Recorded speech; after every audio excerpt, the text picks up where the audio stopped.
જય શ્રી હરિ. આપ સૌનું સ્વાગત છે આપની આ ચેનલ ધર્મદર્પિતમાં. આ વિડીયોમાં આપણે જાણવાના છીએ અધિક માસની પૂર્ણિમા તિથિ ક્યારે છે. તારીખ 30 મે કે 31 મે 2026.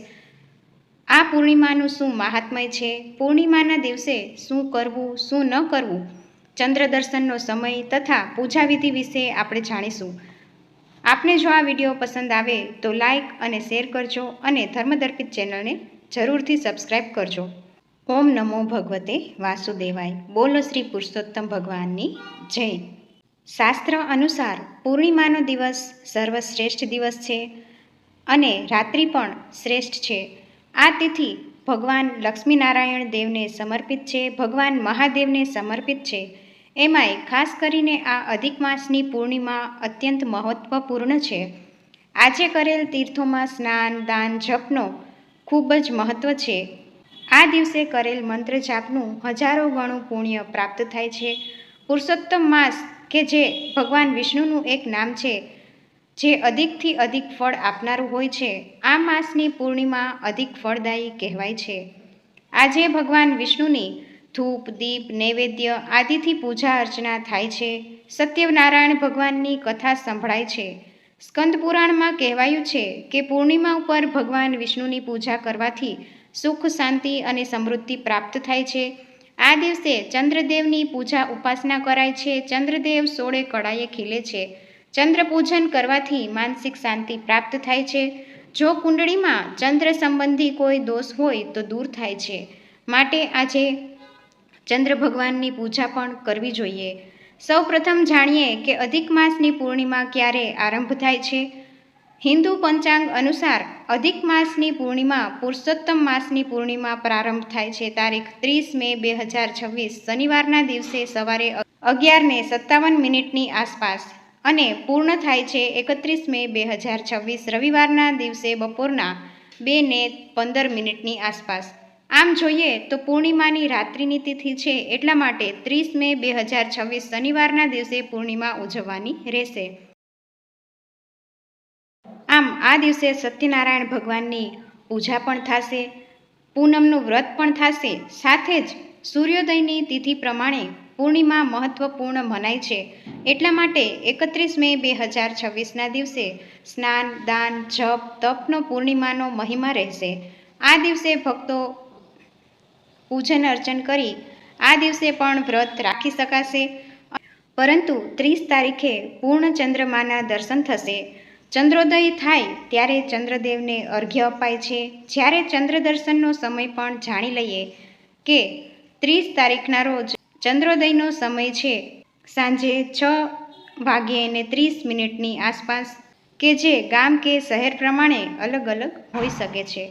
અધિક માસની પૂર્ણિમાનું ધાર્મિક અને આધ્યાત્મિક મહત્વ પણ ઘણું છે.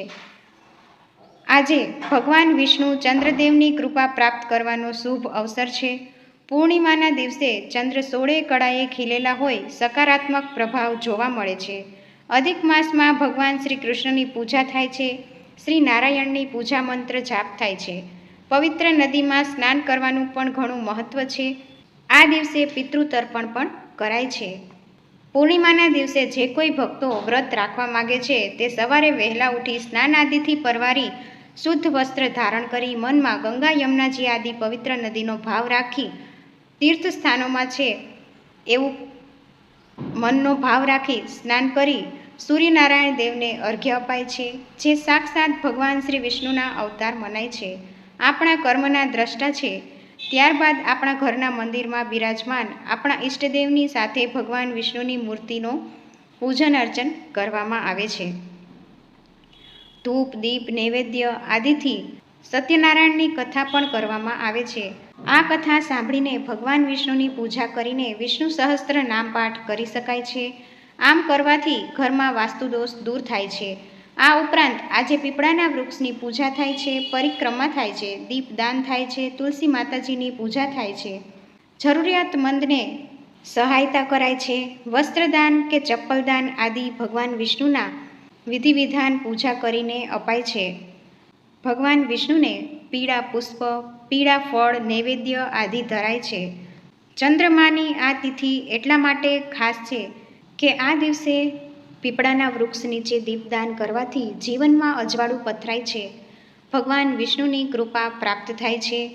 આ ઉપરાંત ભગવાનને પ્રિય એવું તુલસીનું છોડ કે જે અશોકનું વૃક્ષ છે, આમળાનું વૃક્ષ છે, કેળાનું વૃક્ષ છે, કદંબનું વૃક્ષ છે અને બિલ્વપત્રનું વૃક્ષ છે, ત્યાં પણ આપણે ભગવાન વિષ્ણુના નામનો દીપ પ્રગટાવાય છે અને આ વૃક્ષોને વાવી શકીએ છીએ કે જેથી સુખી જીવન માટે કે પદ પ્રતિષ્ઠા પ્રાપ્ત થાય છે. સત્યનારાયણ ભગવાનની કથા કરવાથી નકારાત્મકતા દૂર થાય છે. ચંદ્ર ઉદય થાય ત્યારે ચંદ્રમાને અર્ઘ્ય આપી ઓમ સોમ સોમાય નમઃ આ મંત્રનો જાપ કરી શકાય છે. સવારે સ્નાન કરીને વટવૃક્ષ કે પીપળાનું વૃક્ષ છે તેને જલ અર્પણ કરાય છે. શ્રદ્ધા ભાવથી પીળો કે સૂતરનો દોરો લપેટાય છે અને મંત્ર જપાય છે. જે આપણે ઈષ્ટદેવ હોય, ભગવાન વિષ્ણુનો કોઈ પણ મંત્ર છે, હનુમાન ચાલીસાનો પાઠ છે એ પણ કરી શકાય છે. અથવા તો ઓમ ગૌરી શંકરાય નમઃ આ મંત્રનો જાપ પણ કરી શકાય છે. વિવાહ જીવનમાં સુખ શાંતિ સમૃદ્ધિ બની રહે છે. આજે ચંદ્ર ભગવાનને કે જે મહાદેવને પ્રિય એવી આ પૂર્ણિમા તિથિ છે, ભગવાન મહાદેવના શિવલિંગમાં ગંગાજળ અર્પણ કરાય છે. કાચું દૂધ, દહીં, મધ, શર્કરા, અક્ષતથી પૂજન થાય છે. ત્યારબાદ પ્રભુની સામે ધૂપ, દીપ, નૈવેદ્ય, ફળ, ફલાદી વગેરે સમર્પિત થાય છે. પ્રભુને પ્રાર્થના કરાય છે. સુખી જીવન માટે દરેક પ્રકારના કષ્ટો નિવારણ કરે છે. અધિક માસની પૂર્ણિમા વિશેષ છે જે 3 વર્ષે આવે છે. પૂર્ણિમાનું વ્રત રાખી શકાય છે કે જે માસિક ધર્મમાં રહેલી બહેનો કે જેમના ઘરમાં સૂતક છે તેઓ વ્રત અવશ્ય કરી શકે છે. પૂજા સૂતક પૂરું થાય કે માસિક ધર્મના 5મા દિવસ પછી પૂજા વિધિ કરી શકાય છે. દક્ષિણા આપી શકાય છે. દાન પુણ્ય કરાય છે. આ પૂર્ણિમાના દિવસે શુભ કાર્યનો આરંભ કરી શકાય છે.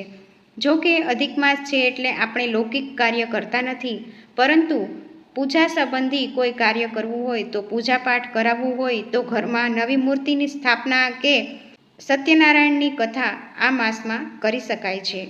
અધિક માસની પૂર્ણિમા કે જેમાં નદી કાંઠે કે જળાશય બાજુ જવામાં સંપૂર્ણપણે ધ્યાન રાખવું જોઈએ કે પૂર્ણિમાના દિવસે ભરતીનો સમય હોય છે કે જેથી આપણે આપણું ધ્યાન હંમેશા રાખવું જોઈએ. અધિક માસની આ પૂર્ણિમામાં આપણે કાંઠા ગોરમાની પૂજા કરીએ. ત્યારબાદ પુરુષોત્તમ માસના મહાત્મ્યની કથા અવશ્ય સાંભળવી. પૂર્ણિમા એ મહત્વપૂર્ણ તિથિ છે. મનને ચંચલતા આપે છે. માટે મન ચંચલ ન થાય, ભટકે નહીં, એટલા માટે આપણે પુરુષોત્તમ ભગવાનની સેવા કરીએ, કથા સાંભળીએ. આમ અધિક માસની પૂર્ણિમા ઘરમાં સુખ શાંતિ અને સમૃદ્ધિ માટે અને જીવનને સારું બનાવવા માટે જરૂરથી રહેવી જોઈએ. આ સિવાય હું કહેવા માગું છું કે શાસ્ત્રમાં અધિક માસ વિશે કહેવાયું છે, અધિકે માસી યો ભક્ત્યા વિષ્ણુમ સંયુજ્યયેન્નર સર્વ પાપ વિનિર્મુક્તો વિષ્ણુલોકમ સ ગચ્છતિ. એટલે કે શ્રદ્ધા અને ભક્તિથી ભગવાન વિષ્ણુની જે કોઈ પૂજા અર્ચના કરે છે તે દરેક પાપોમાંથી મુક્ત થઈને અંતે વિષ્ણુલોકમાં જાય છે. બોલો શ્રી પુરુષોત્તમ ભગવાનની જય. મિત્રો, આવા જ નવા વિડીયો માટે ધર્મદર્પિત ચેનલ સાથે જોડાઈને રહો. તો ફરી મળીશું આગળ નવા વિડીયોમાં. જય શ્રી હરિ.